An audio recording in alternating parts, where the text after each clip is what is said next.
السلام عليكم ورحمة الله وبركاته. الدرس الرابع من باب الصوم من كتاب فتح المعين. بسم الله الرحمن الرحيم. الحمد لله رب العالمين، الصلاة والسلام على سيد المرسلين وعلى آله وصحبه أجمعين، أما بعد. اللهم اغفر لنا وارحمنا ولوالدينا ولأساتذتنا ولجميع المؤمنين والمؤمنات. നമ്മൾ ഇന്നലെ പറഞ്ഞു വെച്ചത് നിയ്യത്തിനെ സംബന്ധിച്ചാണ്.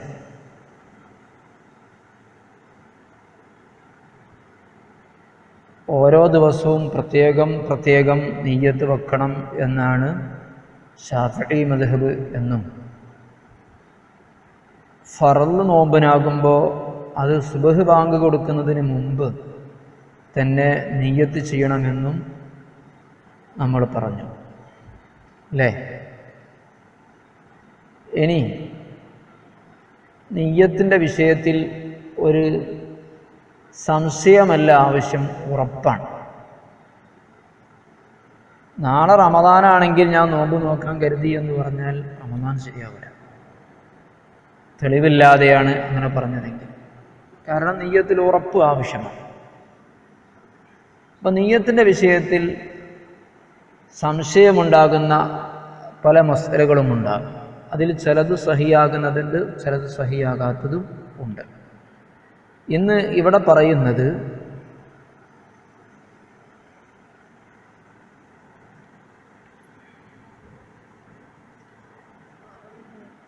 നിങ്ങൾ നിയ്യത്ത് വെക്കുന്ന സമയത്ത് ആ വെക്കുന്നത് സുബഹിൻ്റെ മുമ്പാണോ സുബഹിക്ക് ശേഷമാണോ എന്ന് നിങ്ങൾ വെക്കുന്ന സമയത്ത് നിങ്ങൾക്ക് സംശയം.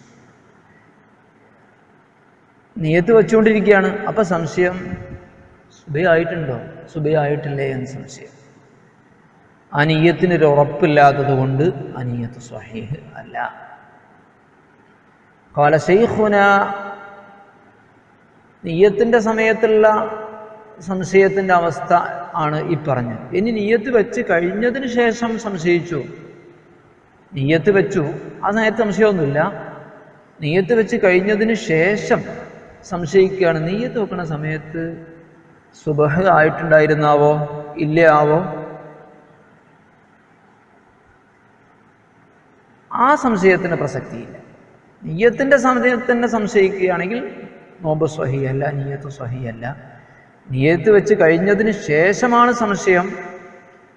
എന്ത്, ഞാൻ നിയ്യത്ത് വെച്ച നേരത്തെ ഇപ്പോൾ ഫജ്ർ വെളിവായിട്ടുണ്ടായിരുന്നോ, സുബഹിൻ്റെ സമയമായിട്ടുണ്ടായിരുന്നോ ഇല്ലേ എന്ന്, അവിടെ നമ്മൾ നിയ്യത്ത് സ്വഹിയാണ് എന്ന് പറയും.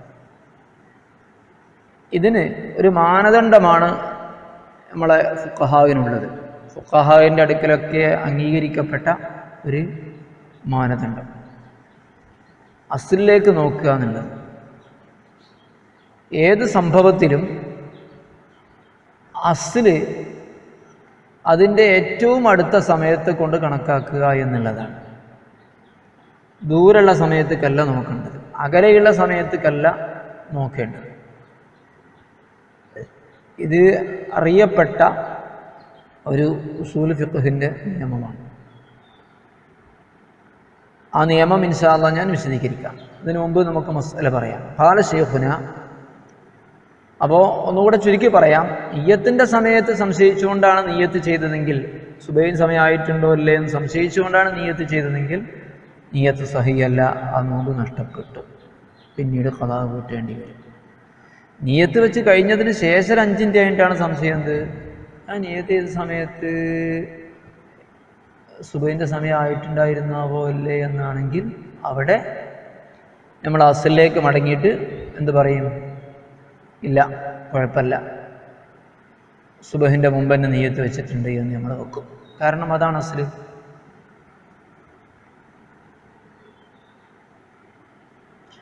ശൈഖുന പറഞ്ഞു, വലവ് ശക്ക, ഒരാൾ സംശയിച്ചു, ഹൽ വഖഅത്ത് നിയ്യത്തുഹു ഖബ്ലൽ ഫജ്രി, നിയ്യത്ത് വെക്കുന്ന സമയത്ത് സംശയിച്ചു, അവൻ്റെ നിയ്യത്ത് സംഭവിച്ചത് ഫജ്റിൻ്റെ മുമ്പാണോ ഔ ബഅദഹു അല്ല ശേഷമാണോ എന്ന് സംശയിച്ചാൽ ലം തസിഹ നിയ്യത്ത് സഹീഹല്ല ലിഅന്നൽ അസ്ല അദമു വുഖൂഇഹാ ലൈലൻ കാരണം ഇവിടെ അസ്ല് അടിസ്ഥാനം ആ നിയ്യത്ത് രാത്രിയിൽ സംഭവിച്ചിട്ടില്ല എന്നാണ്.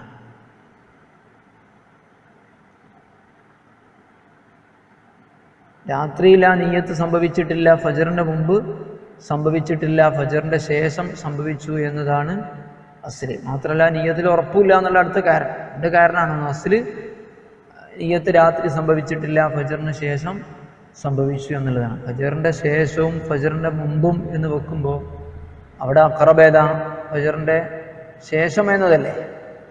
ഇതിൽ അസ്ലു ഫീ കുല്ലി ഹാസിൻ കാരണം ഏതൊരു സംഭവത്തിലും അടിസ്ഥാനം എന്ന് പറയുന്നത് തഖ്ദീറുഹു ആ സംഭവത്തെ സങ്കല്പിക്കണമെന്നാണ്.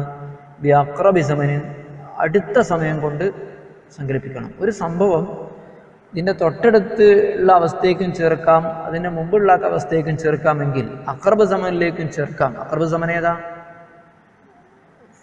ഫജറിൻ്റെ ശേഷമാവുക എന്നത്. അബ്ആദ് സമൻ ഏതാ? ഫജറിൻ്റെ മുമ്പാവുക എന്നുള്ളത്. അപ്പോൾ അഖ്റബ് സമന് കൊണ്ട് സങ്കല്പിക്കണം. അപ്പോൾ ഫജറിൻ്റെ ശേഷമാണ് ആ നിയ്യത്ത് സംഭവിച്ചത് എന്ന് അതിന് കണക്കാക്കണം. അതേസമയം ബിഖിലാഫി മാലു നവ ഒരാൾ നിയ്യത്ത് ചെയ്തു സുമ്മ ശക്ക പിന്നെ സംശയിക്കുകയാണ് ഹൽ ത്വലഅൽ ഫജ്റു ഔല നിയ്യത്ത് ചെയ്തപ്പോൾ സംശയമൊന്നുമില്ല, പിന്നീടാണ് സംശയം നിയ്യത്ത് ചെയ്തിരുന്ന സമയത്ത് സുബ്ഹിൻ്റെ നേരമായിരുന്നോ ഫജ്ർ വെളിവായിരുന്നോ ഇല്ലേ എന്ന്. അവിടെ ഫജ്ർ വെളിവായിരുന്നില്ല എന്നാണ് നമ്മൾ കണക്കാക്കേണ്ടത്. കാരണം ലിഅന്നൽ അസ്ല അദമു തുലൂഹി ഫജ്ർ വെളിവാകാതിരിക്കലാണ് അസ്ല്. വെളിവാകാതിരിക്കലും നോക്കുമ്പോൾ വെളിവാകാതിരിക്കലാണ് അസ്ല്. അതിൻ്റെയും തെളിവ് ഇല്ല അസ്ലിൽ മദ്കൂരി മേൽ പറയപ്പെട്ട അസ്ലാണ്. എന്താണത്? ഏതൊരു സംഭവത്തിലും അസ്ൽ ഏതാണ്? അഖ്റബ് സമന് കൊണ്ട് തഖ്ദീർ ചെയ്യുക എന്നുള്ളതാണ്. അപ്പോൾ ഇവിടെ അഖ്റബ് സമൻ ഏതാ? ഇവിടെ ഹാദിസ് ഏതാ? ഇവിടുത്തെ ഹാദിസ് തുലൂൽ ഫജറാണ്. ആദ്യത്തേടത്ത് നിയ്യത്തായിരുന്നു അഖ്റബ് ഹാദിസ്. ഇവിടെ തുലൂൽ ഫജറിൻ്റെ വിഷയമാണ്. തുലൂൽ ഫജർ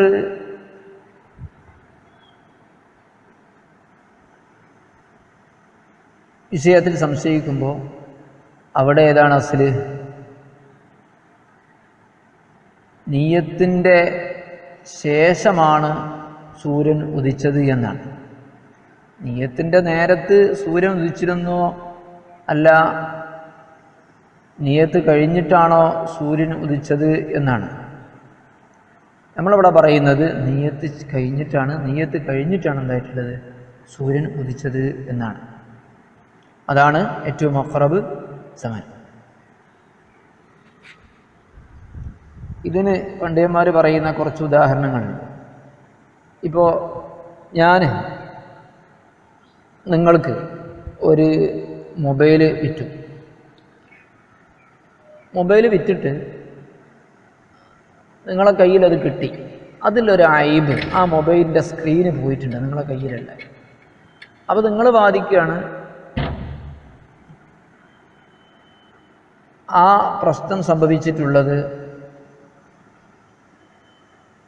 എൻ്റെ കയ്യിൽ നിന്നാണ്. ഞാൻ വാദിക്കുന്നത് ആ പ്രശ്നം സംഭവിച്ചിട്ടുള്ളത് നിങ്ങളെ കയ്യിൽ നിന്നാണ്. ഈ ഐബിൻ്റെ അഖ്റബ് സമൻ ഏതാ?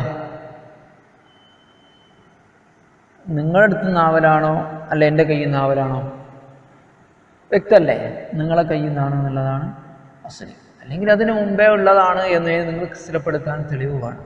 മുമ്പേ ഉള്ളത് പറഞ്ഞാൽ അബാദ് സമനാകുന്ന എൻ്റെ കയ്യിൽ ഉണ്ടാകുമ്പോൾ തന്നെ അതിന് അയബുണ്ടായിരുന്നു എന്ന് എനിക്ക് സ്ഥിരപ്പെടുത്താൻ കഴിയണം. അല്ലാത്ത കാലത്തോളം അത് നിങ്ങളെ കയ്യിൽ നിന്ന് അയബാണ് എന്നാണ് മനസ്സിലാക്കുന്നത്.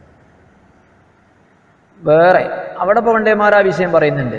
ഏത് സംഭവത്തിലും അതിൻ്റെ അസ്ല് അഖ്റബ് സമനാണെന്ന് അവിടെ പറയുന്നുണ്ട്. അതുപോലെ ഹിബത്തിൻ്റെ പാഠത്തിൽ കാണാം, ഞാൻ നിങ്ങൾക്കൊരു സാധനം സംഭാവന നൽകുകയാണ്, നിങ്ങളത് വാങ്ങി വെക്കാൻ വേണ്ടി ഞാൻ നിങ്ങൾക്ക് സമ്മതം തരികയാണ്. നിങ്ങൾ അത് വാങ്ങി വെക്കുന്നതിന് മുമ്പ് നിങ്ങൾക്ക് നൽകുന്ന സംഭാവനയിൽ നിന്ന് എനിക്ക് പിന്മാറാനുള്ള അവകാശമുണ്ട്. നിങ്ങൾ ഖബൂൽ ചെയ്യുന്നതിന് മുമ്പ് എനിക്ക് നിങ്ങളോട് പിന്മാറാം, ഞാൻ തിരിച്ചെടുത്തു എന്ന് പറയാം. കാരണം സംഭാവനല്ലേ. അപ്പം നിങ്ങൾ വാദിക്കുകയാണെന്ത്?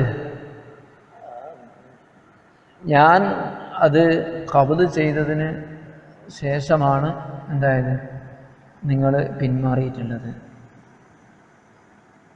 തന്ന വാഹിബ് പറയാണ്, സംഭാവന നൽകിയ ആൾ പറയാണ്, അല്ല നിങ്ങൾ ഖബ്ദ് ചെയ്യുന്നതിന് മുമ്പ് തന്നെ, ആ സാധനം വാങ്ങുന്നതിന് മുമ്പ് തന്നെ ഞാൻ പിന്മാറിയിട്ടുണ്ട്. അവിടെ അഖ്റബ് സമൻ ഏതാ?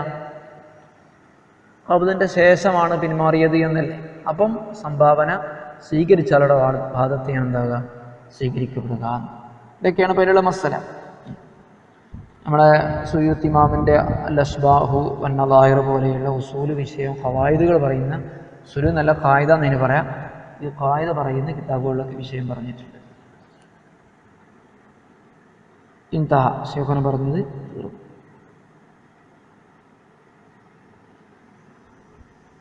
വലാ യുബ്തിലുഹ നഹ്വു അക്ലിൻ വ ജിമാഇൻ ബഅദഹ. അപ്പം നിയ്യത്ത് ചെയ്തതിന് ശേഷം, ഞാൻ ഇന്നലെ പറഞ്ഞു, ഭക്ഷണം കഴിക്കുന്നതുകൊണ്ടോ സംഭോഗം ചെയ്യുന്നത് കൊണ്ടോ ഒന്നും നിയ്യത്ത് മുറിഞ്ഞു പോകില്ല.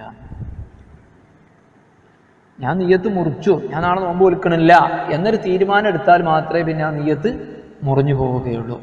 അങ്ങനെ തീരുമാനം എടുത്തു കഴിഞ്ഞാൽ പിന്നെ രണ്ടാമത് നിയ്യത്തിന് ആവർത്തിക്കേണ്ടി വരും.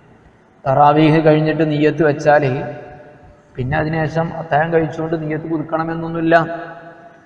വലാ യുബ്തിലുഹ നിയ്യത്തിനെ അസാധുവാക്കുകയില്ല. നഹ്വു അക്ലിൻ വ ജിമാഇൻ ബഅദഹ നിയ്യത്തിന് ശേഷം വ ഖബലൽ ഫജ്രി സുബ്ഹിന്റെ മുമ്പായിട്ട് തിന്നുന്നതോ കുടിക്കുന്നതോ സംഭോഗം ചെയ്യുന്നതോ നിയ്യത്തിന് അസാധുവാക്കുന്നതല്ല. ഞാൻ പക്ഷേ ഖതഅഹ ഖബലഹു, ആ നിയ്യത്തിനെ ഫജ്റിന്റെ മുമ്പായി ഒരാൾ മുറിച്ചിട്ടുണ്ടെങ്കിൽ ഇഹ്താജ ആവശ്യമാണ്, ഇത്ജീദിഹ നിയ്യത്തിനെ പുതുക്കൽ ആവശ്യമാണ്, ഖതഅൻ ഉറപ്പായിട്ടും.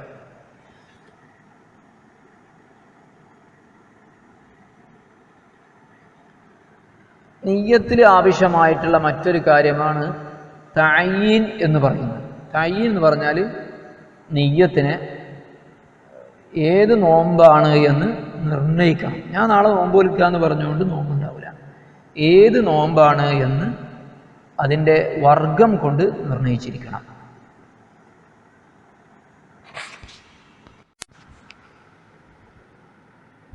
നിയ്യത്ത് തഅയീൻ ചെയ്യണം എന്നാണല്ലോ. എങ്ങനെയാണ് തഅയീൻ ചെയ്യേണ്ടത്, നിർണ്ണയിക്കേണ്ടത്? അത് ഫർദ് നോമ്പിനും സുന്നത്ത് നോമ്പിനും വ്യത്യസ്തമായ വിധിയാണ് ആ വിഷയത്തിലുള്ളത്. നമുക്ക് ഫർദ് നോമ്പിനെ കുറിച്ച് പറയുകയാണെങ്കിൽ, റമദാനാണ് നോക്കുന്നതെങ്കിൽ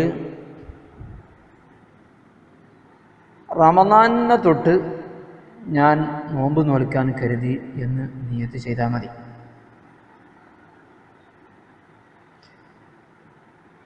ഇനി ഒരാൾക്ക് പ്രായശ്ചിത്തത്തിൻ്റെ നോമ്പുണ്ട്, കഫാറത്തിൻ്റെ നോമ്പ്, സത്യം പഴിപ്പിച്ചാലൊക്കെ നോമ്പ് വിൽക്കണമല്ലോ. അതുപോലെ റമദാൻ മാസത്തിൽ സംഭോഗം ചെയ്താൽ, ജിമാഅ് ചെയ്താൽ കഫാറത്ത് എന്ന രീതിയിൽ നോമ്പ് വിൽക്കണം. അല്ലെങ്കിൽ ഒരാളെ നേർച്ചയാക്കിയിട്ടുണ്ടെങ്കിൽ അത്, അപ്പോൾ നാളെ ആ നേർച്ച നോമ്പ് നോൽക്കാൻ കരുതി എന്ന് കരുതുക. ഇങ്ങനെ നിർണയിച്ചിരിക്കണം.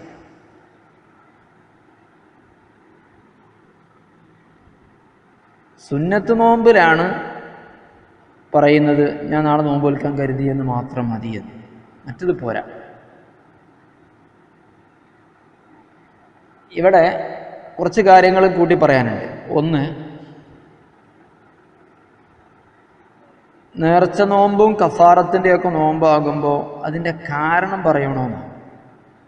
ജിമാഇൻ്റെ കഫാറത്ത് നോമ്പ് അല്ലെങ്കിൽ സത്യം പഴിപ്പിച്ചതിൻ്റെ പ്രായശ്ചിത്ത നോമ്പ് എന്നിങ്ങനെ കാരണം പറയേണ്ടതുണ്ട്? വേണ്ട, ആവശ്യമില്ല. എത്രത്തോളം എന്ന് ചോദിച്ചാൽ 2 മാസത്തെ 2 റമദാൻ്റെ നോമ്പ് ഒരാൾക്ക് ഖളാ വീട്ടാനുണ്ട്. എനിക്ക് നേർച്ചുണ്ട്, കഫാറത്തുണ്ട്, വ്യത്യസ്തമായ രീതിയിലുള്ള കഫാറത്തുകൾ, നേർച്ചകൾ. ഓരോ വകുപ്പിനും വേണ്ടി രോഗം മാറാൻ നേർച്ചയാക്കിയതുണ്ട്, ഇങ്ങനെ പലതുണ്ട്. അവിടെ പോലും എന്താക്കണ്ട, ഏത് റമദാനാണ്, ഏത് വകുപ്പിലുള്ള കഫാറത്താണ്, ഏതിൻ്റെ നേർച്ചയാണ് എന്ന് നിർണ്ണയിക്കേണ്ടില്ല.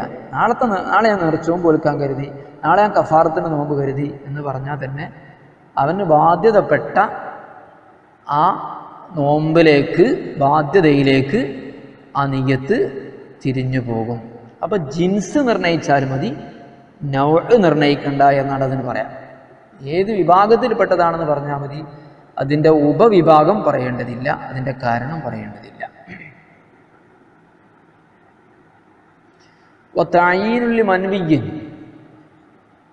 നോൽക്കാൻ അനുഷ്ഠിക്കാൻ ഉദ്ദേശിക്കുന്ന നോമ്പിനെ നിർണയിക്കണം. ഫിൽ ഫർദി, ഫർദാണെങ്കിൽ നിർണയിക്കണം, സുന്നത്താണെങ്കിൽ ശേഷം പറയുന്നുണ്ട്.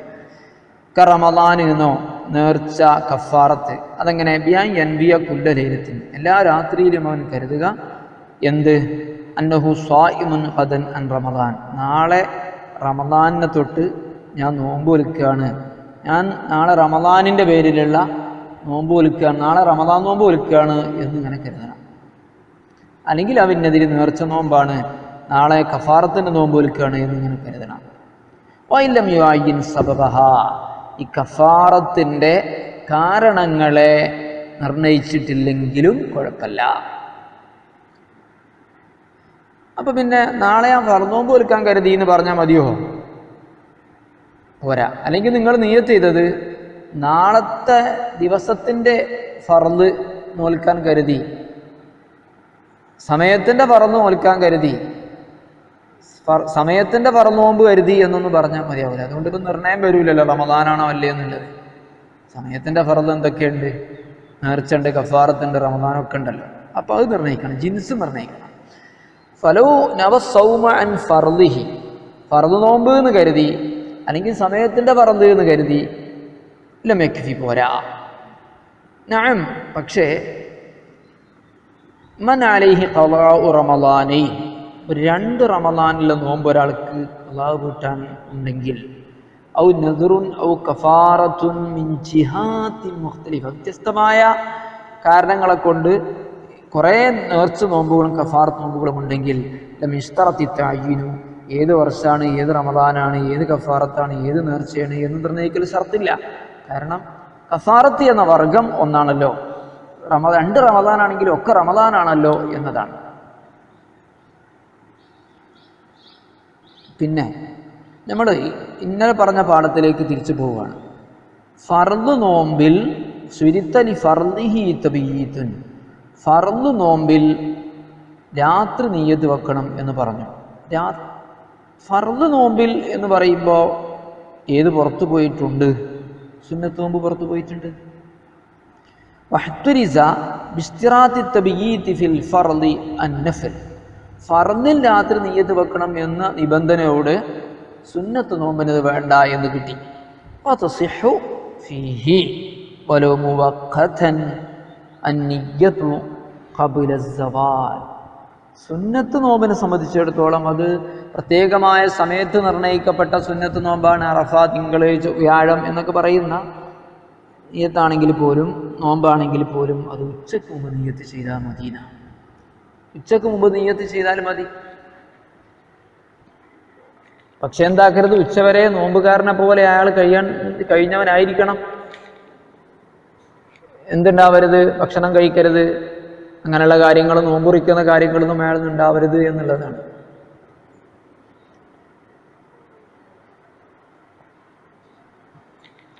ഇതിൻ്റെ തെളിവ് ലിൽ ഖബരി സ്വഹീഹ്, സ്വഹീഹ് ആയ ഹദീസ് ഈ വിഷയത്തിൽ ഉണ്ട് എന്നതാണ്.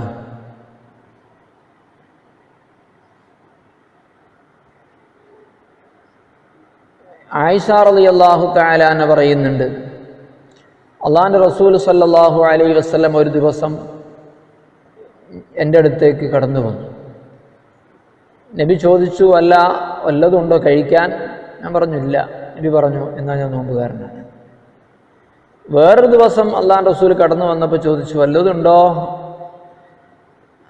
ഇദൻ ഉഫ്തിർ, ഉണ്ടെങ്കിൽ എനിക്ക് നോമ്പ് നോൽക്കേണ്ടായിരുന്നു, ഞാൻ നോമ്പിനെ കരുതിയിട്ടുണ്ട്, വല്ലതും ഉണ്ടെങ്കിൽ ഞാൻ നോമ്പ് മുറിക്കുമായിരുന്നു എന്ന് പറഞ്ഞു.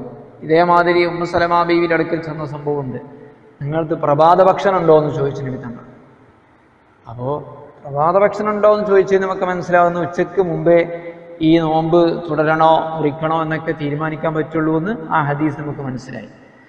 ശാഫിഈ ഇമാമിന്റെ ജദീദായ ഒരു ഖൗല് പ്രകാരം മഗ്രിബിന് മുമ്പ് നിയത്തിച്ചാലും മതി, നോമ്പുകാരനെ പോലെ അയാൾ കഴിഞ്ഞിട്ടുണ്ടെങ്കിൽ എന്ന് വേണമെങ്കിൽ ആ അഭിപ്രായത്തെയും തഖ്ലീദ് ചെയ്യാവുന്നതാണ്. ഇനി നേരത്തെ സൂചിപ്പിച്ചതാണ്, ഫർള് നോമ്പിൽ നോമ്പിനെ നിർണയിക്കണം എന്ന് പറഞ്ഞപ്പോൾ സുന്നത്ത് നോമ്പിലോ അത് വേണ്ട. അബിത്തഈനി ഫീഹി, ഫർള് നോമ്പിൽ നോമ്പിനെ നിർണയിക്കണമെന്ന് പറഞ്ഞപ്പോൾ അന്നഫിലു, സുന്നത്ത് നോമ്പ് ത്തോട്ട് സൂക്ഷിച്ചിരിക്കുന്നത് വേണ്ട എന്ന് വന്നു. ഫയസിഹു വലോ മുവഖ്ഖതൻ ബിനിയ്യത്തിൻ മുഖ്തലഖ, അവിടെ സമയം നിർണയിക്കപ്പെട്ട തിങ്കൾ, അറഫ നോമ്പ്, ആശൂറ, താസുആ പോലെയുള്ള നോമ്പാണെങ്കിലും അവിടെ തഈന് ആവശ്യമില്ല. മറിച്ച് മുത്ലഖായ നിയ്യത്ത് മതി, നാളെ ആ നോമ്പുകാരനാണ് എന്ന് കരുതിയാൽ മതി എന്നാണ്. കമാ തഖദഹു ഗൈറു വാഹിദിൻ, ധാരാളം പണ്ഡിതന്മാർ അക്കാര്യം പ്രബലപ്പെടുത്തിയിട്ടുമുണ്ട്. ശൈഖുൽ ഇസ്ലാം സക്കരിയ അൽ അൻസാരി റഹ്മഹുല്ലാ, ഇമാം റംലി, ഇമാം ഖതീബ് ഷർബീനി തുടങ്ങിയ പണ്ഡിതന്മാർ അറഫ നോമ്പോ അശ്വാമോ താസുആ നോമ്പോ അങ്ങനത്തെ നോമ്പാണെങ്കിലും ഈ സമയം നിർണ്ണയമല്ലാത്ത കാലത്ത് എല്ലാ കാലത്തും നോമ്പ് വിൽക്കാലോ, വരുന്നാണ്ടെന്നല്ലാത്തതൊക്കെ, അപ്പോൾ അവിടെയൊക്കെ ഞാൻ നാളെ നോമ്പുകാരനാണ് എന്ന് നിയത്ത് ചെയ്താൽ മതി എന്നാണ്.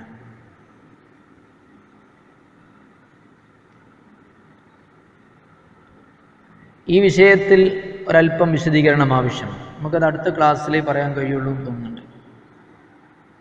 അതായത് ഈ റവാത്തിബ് നോമ്പുകൾ, റവാത്തിബ് സുന്നത്തുകൾ എന്ന് പറഞ്ഞ മാതിരി റവാത്തിബ് നോമ്പില്ല, അറഫ നോമ്പ് മാതിരി അത് അറഫ എന്ന് തന്നെ നിർണയിക്കണം എന്ന അഭിപ്രായം പണ്ഡിതന്മാർക്കുണ്ട്.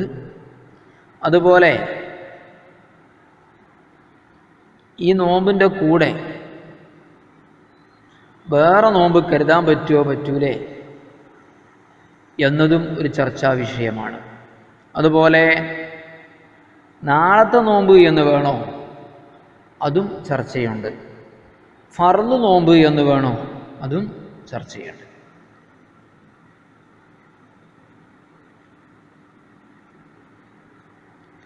ഇതിൽ പ്രബലമായ അഭിപ്രായം ഫർള് നോമ്പ് എന്ന് വേണമെന്നില്ല, നാളത്തെ നോമ്പ് എന്നും വേണമെന്നില്ല എന്നാണ് പ്രബലമായ അഭിപ്രായം.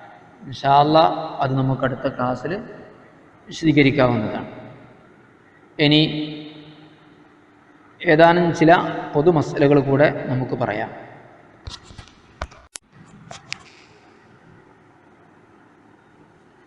ഇന്നലത്തെ ക്ലാസ്സിൽ ഏതാനും സംശയങ്ങളൊക്കെ ഉണ്ടായിരുന്നു. ചിലതിനൊക്കെ മറുപടി പറയാം, ചിലതിന് കൂടുതൽ മുത്താലയൊക്കെ ആവശ്യമാണ്. ഒന്ന്, അല്ലാഹുമ്മ ബാരിക് ലനാ ഫി റജബിൻ വ ശഅബാൻ വബല്ലിഗ്നാ ശഹ്റ റമദാൻ. ഇമാം ബൈഹഖി റിപ്പോർട്ട് ചെയ്ത റിപ്പോർട്ടിൽ ശഹ്റ റമദാൻ എന്ന് കാണുന്നുണ്ട്. ഈ ശഹ്റ ഇല്ലാത്ത റിപ്പോർട്ടുണ്ടോ എന്ന് എനിക്കറിയില്ല. പിന്നെ റജബിൻ വ ശഅബാൻ എന്നാണോ വേണ്ടത് എന്നാണ് സംശയം. ഏതോ ഒരു കിതാബിൽ അത് ലബത്താക്കിയിട്ടുണ്ട്, കൃത്യമായ ഓർമ്മ എനിക്ക് കിട്ടുന്നില്ല. ഏതായാലും റജബിൻ വ ശഅബാൻ എന്ന് പറഞ്ഞാൽ പടച്ചവനെ എല്ലാ റജബിലും എല്ലാ ശഅബാനിലും എനിക്ക് ബർക്കത്ത് ചെയ്യണേ എന്നാണ് അർത്ഥം വരിക. റജബ വ ശഅബാന എന്നാണെങ്കിൽ ഈ റമദാനിലും ഈ ശഅബാനിലും റജബിലും എന്നാണ് അർത്ഥം വരിക. റജബിൻ എന്നാണ് വേണ്ടത് എന്ന് ഞാൻ നിങ്ങൾ ഓർക്കുന്നു, ഉറപ്പില്ല. പക്ഷെ അതാ നിങ്ങൾ നോക്കി. പിന്നെ മറ്റൊരു കാര്യം, നിയ്യത്തിൻ്റെ വിഷയത്തിൽ നമ്മൾ ഉറപ്പ് വേണമെന്ന് പറഞ്ഞല്ലോ. ഒരു സ്ത്രീക്ക് ഹയളുണ്ട്, പതിവനുസരിച്ചിട്ട് അവൾക്ക് അന്ന് ഹയല് നിൽക്കാറുമുണ്ട്. ഹയല് തുടരുമെന്നറിയില്ല, 7 ദിവസമാകുമ്പോൾ ഹയല് പൂർത്തിയാവാറുണ്ട്. അപ്പം ആ സ്ത്രീ രാത്രി നിയ്യത്ത് ചെയ്യാണ്, നാളത്തെ നോമ്പ് വിൽക്കാൻ ഞാൻ കരുതിയെന്ന്. രക്തം മുറിഞ്ഞിട്ടൊന്നുമില്ല, പക്ഷെ സുബഹിൻ്റെ മുമ്പ് രക്തം നിൽക്കും, നാളെ പകൽ ശുദ്ധിയാകും എന്ന് അവളുടെ ഒരു പതിവിൻ്റെയും സമ്പ്രദായത്തിൻ്റെയും ശീലത്തിൻ്റെയും അടിസ്ഥാനത്തിൽ അവൾ നിയ്യത്ത് ചെയ്യുകയും സുബഹിൻ്റെ മുമ്പായി രക്തം നിൽക്കുകയും ചെയ്താൽ, പകൽ ശുദ്ധിയായാൽ ആ നോമ്പ് സ്വഹിയാകും എന്ന് കാണുന്നുണ്ട്. അസ്നൽ മത്താലിബ് പോലെയുള്ള കിതാബിലൊക്കെ ഈ വിഷയം പറഞ്ഞിട്ടുണ്ട്.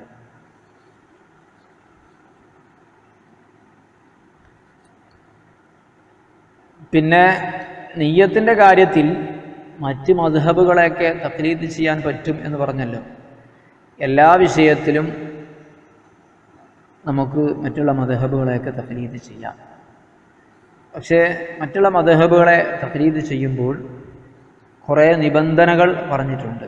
ആ നിബന്ധനകളൊക്കെ നമ്മൾ പാലിക്കപ്പെട്ടിട്ടുണ്ടോ എന്ന് ഉറപ്പ് വരുത്തുക എന്നുള്ളത് പ്രധാനമാണ്. കുറേ ഷർത്തുകളും ഫർളുകളൊക്കെ പറയും. ഉദാഹരണത്തിനിപ്പോൾ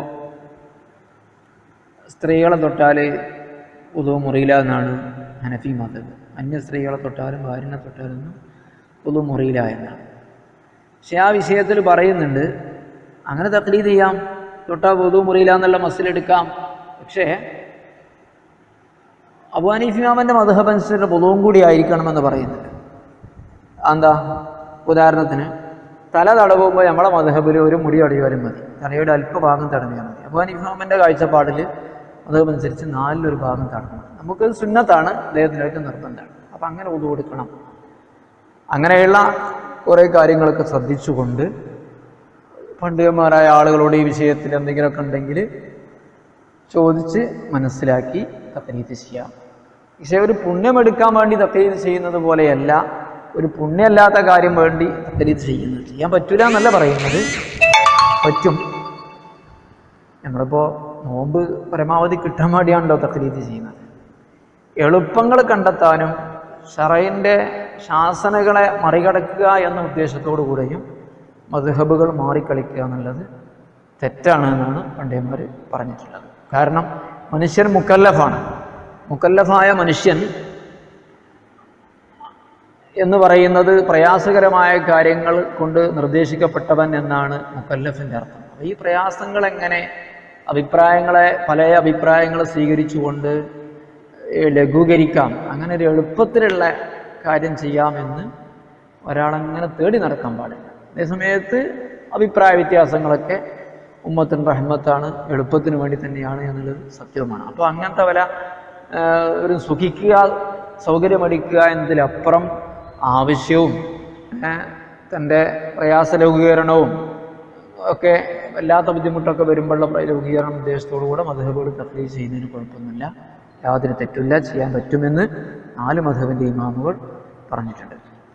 ഇനി മറ്റൊരു വിഷയമുള്ളത്, ഒരാൾ ഗൾഫിൽ നിന്ന് നാട്ടിലേക്ക് വരികയാണ്.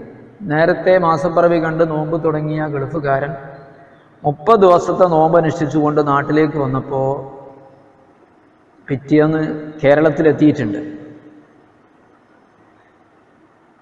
31ാമത്തെ ദിവസവും കേരളത്തിൽ നോമ്പാണ്. കാരണം കേരളക്കാർക്ക് അന്നേ 30 പൂർത്തിയാകൂ. ഗൾഫിൽ നിന്ന് വന്ന ആളെ സംബന്ധിച്ചിടത്തോളം അയാൾക്ക് 30 പൂർത്തിയായിട്ടുണ്ട്, പെരുന്നാൾ ആവേണ്ടതാണ്. ഇവരെ കൂടെ തന്നെ കൂടണമെന്നാണ്. ഈ നാട്ടുകാരായ ആളുകളെ കൂടെ തന്നെ കൂടിയിട്ട് പെരുന്നാൾ ആഘോഷിക്കരുത്, നോമ്പുകാരനെ പോലെ കഴിക്കണം എന്നാണ്. അങ്ങനെ ഉണ്ടാവാറുണ്ടല്ലോ. ഇനി മറ്റൊന്ന് പറയാം.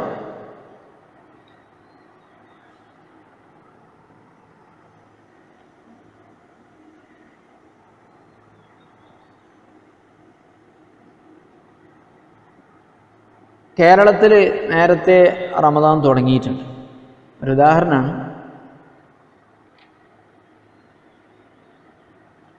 ഗൾഫിലെത്തിയപ്പോൾ നമ്മളിപ്പോൾ നാട്ടിലിപ്പോൾ ഒരു വെള്ളിയാഴ്ച കൂട്ടിക്കോളൂ, വെള്ളിയാഴ്ച മാസപ്പിറവി കണ്ട ഒരു കേരളക്കാരൻ നോമ്പിന് ഗൾഫിലേക്ക് പോവുകയാണ്. അവിടെ മാസപ്പിറവി കണ്ടത് ശനിയാഴ്ചയാണ്, പിറ്റത്തെ ദിവസമാണ്. അങ്ങനെ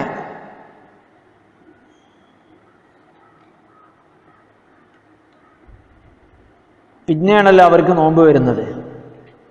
അങ്ങനെ അവിടെ എത്തി നോക്കിയപ്പോൾ ഇയാൾക്ക് 28 നോമ്പേ ആയിട്ടുള്ളൂ.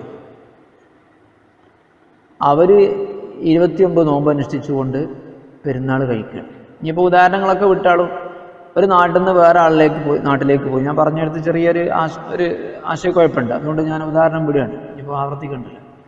നിങ്ങളൊരു നാട്ടിലേക്ക് ചെന്നപ്പോൾ നിങ്ങൾക്ക് 28 നോമ്പ് പൂർത്തിയായ നിങ്ങൾ മറ്റൊരു നാട്ടിലേക്ക് ചെന്നപ്പോൾ ആ നാട്ടുകാർക്ക് 29 നോമ്പ് പൂർത്തിയായിട്ടുണ്ട്. അവർ പെരുന്നാൾ ആഘോഷിക്കുകയാണ്. നിങ്ങൾക്ക് 28 നോമ്പേ ആയിട്ടുള്ളൂ. നിങ്ങൾ ആ പെരുന്നാളിൽ അവരോട് കൂടെ കൂടണോ? അല്ല, നിങ്ങൾക്ക് ഏറ്റവും ചുരുങ്ങിയത് 29 നോമ്പാണല്ലോ ഉണ്ടാവുക. ആ 29 നോമ്പ് പൂർത്തിയാക്കാൻ വേണ്ടി നിങ്ങൾ നോമ്പൊലിക്കുകയും നാട്ടുകാർ പെരുന്നാൾ ആഘോഷിക്കുകയും ചെയ്യുകയാണോ വേണ്ടതെന്നാണ് അവിടെ നിയമം. അന്ന് അവരെ കൂടെ പെരുന്നാൾ ആഘോഷിക്കണം. പിറ്റേന്ന് 28 നോമ്പല്ലേ കിട്ടിയിട്ടുള്ളൂ. ഒരു ദിവസം എന്ത് ചെയ്യുക? നോമ്പ് ഖളാ ചെയ്യണം. ഇതാണ് വിഷയം.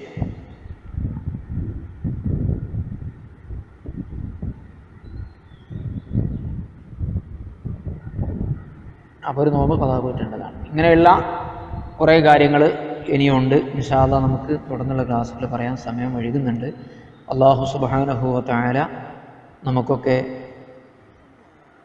നോമ്പും പെരുന്നാളൊക്കെ ഭംഗിയായി കഴിക്കാൻ തൗഫീഖ് നൽകുമാറാവട്ടെ.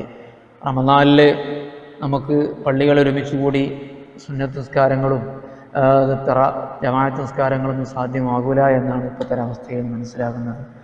അല്ലാഹു എത്രയും പെട്ടെന്ന് നമുക്ക് സലാമത്തിന് പ്രദാനം ചെയ്യുമാറാവട്ടെ. ആരും അതിൻ്റെ പേരിൽ വിഷമിക്കേണ്ടതില്ല. അള്ളാഹിൻ്റെ റസൂൽ അതൊക്കെ നമ്മോട് പറഞ്ഞിട്ടുണ്ട്. ചിലപ്പോൾ അങ്ങനത്തെ പരീക്ഷണങ്ങളൊക്കെ ഉണ്ടാകും. വീടുകളിലൊക്കെ ക്ഷമിച്ചിരിക്കണം. പ്രത്യേകിച്ചും ഗൾഫുകാരായ ആളുകൾ വലിയ വിഷമത്തിലാണ് നാട്ടിലേക്ക് വരാൻ. പക്ഷേ അള്ളാഹിൻ്റെ റസൂൽ പറഞ്ഞിട്ടുണ്ട്, ഒരു പ്രബലമായ ഹദീസിൽ തന്നെയുണ്ട്, ലൈസ ഫി യഖൗ തഊൻ ലൈസ റജുലുൻ യഖഉ തഊൻ ഫി അംകുസ് ഫി ബൈതിഹി സാബിറൻ മുഹ്തസിബൻ യഅലമു അന്നഹു ലാ യുസിബുഹു ഇല്ലാ മാ കതബല്ലാഹു ലഹു മിസ്ലു അജ്രി ഷഹീദ്. ഒരു നാട്ടിൽ, അതേത് നാടാണെങ്കിലും, താഴൂന് മഹാവിപത്ത് വന്നു, അവന് വീട്ടിൽ ക്ഷമിച്ച് പ്രയാസപ്പെട്ട് ബുദ്ധിമുട്ടുകളൊക്കെ സഹിച്ച്, കുടുംബമല്ല, ജോലിയില്ല, സാമ്പത്തിക പ്രയാസം, മറ്റുള്ളവരെ സഹായം സ്വീകരിക്കണം, അങ്ങനെയൊക്കെയുള്ള അവസ്ഥ ഗൾഫിലുണ്ട്, നാട്ടിലുണ്ട്. പണിക്ക് പോകാൻ കഴിയാതെ കുടുംബത്തിൻ്റെ ഒപ്പം തന്നെ പ്രയാസപ്പെട്ട് കഴിഞ്ഞാൽ അല്ലാഹു തആല കണക്കാക്കിയത് എനിക്ക് വരൂ, ഞാൻ പട്ടിണിയാവുന്നില്ല, ഞാൻ പ്രയാസപ്പെടുന്നില്ല, ഞാൻ അങ്ങനെ പ്രയാസപ്പെടുന്നില്ല, എല്ലാം അല്ലാഹു കണക്കാക്കിയത് വരും, മരണമായാലും എന്തും എന്ന ഒരു ദൃഢനിശ്ചയത്തോട് വീട്ടിൽ കഴിഞ്ഞാൽ അള്ളാഹു അവന് ഷഹീദിൻ്റെ കൂലി കൊടുത്തെന്ന് പറഞ്ഞിട്ടുണ്ട്. അപ്പോൾ ജമാഅത്ത് നിസ്കാരം നഷ്ടപ്പെട്ടു എന്നാരും കരുതരുത്. അതൊക്കെ ക്ഷമിച്ചുകൊണ്ട് നമ്മളെ വീട്ടിൽ തന്നെ നമുക്ക് ജമാഅത്ത് നടത്താൻ കുഴപ്പമില്ല. നമുക്ക് വേറെവിടെയും ജമാഅത്ത് കിട്ടൂലെങ്കിൽ അത്ര തന്നെ കൂലി, പള്ളിയിലേക്ക് നടത്തുന്നതിൻ്റെ അത്ര തന്നെ കൂലി ളുഹൂർ ജമാഅത്തും സുബഹി ജമാഅത്തും നമുക്ക് വീട്ടിൽ നിന്നും കിട്ടും. അല്ലാഹു തആലയാണല്ലോ കൂലി തരുന്നത്. ഇതിനെ എത്ര അളവ് കൂലിയാണ് തരേണ്ടതെന്ന് അല്ലാഹു തആലയാണ് തീരുമാനിക്കേണ്ടത്. അപ്പോൾ എൻ്റെ ഈ ഗ്രൂപ്പിൽ ഒരുപാട് ഗൾഫിൻ്റെ സഹോദരങ്ങളുണ്ട്. റൂമിരുന്നിട്ട് അവരിങ്ങനെ സ്വസ്ഥമായി കേൾക്കുകയാണ്. യാതൊരു വിഷമവും വേണ്ട. അള്ളാഹ് കണക്കാക്കിയതേ വരൂ. അത് അല്ലാതെ ഒന്നും ഇവിടെ സംഭവിക്കാൻ പോകുന്നില്ല.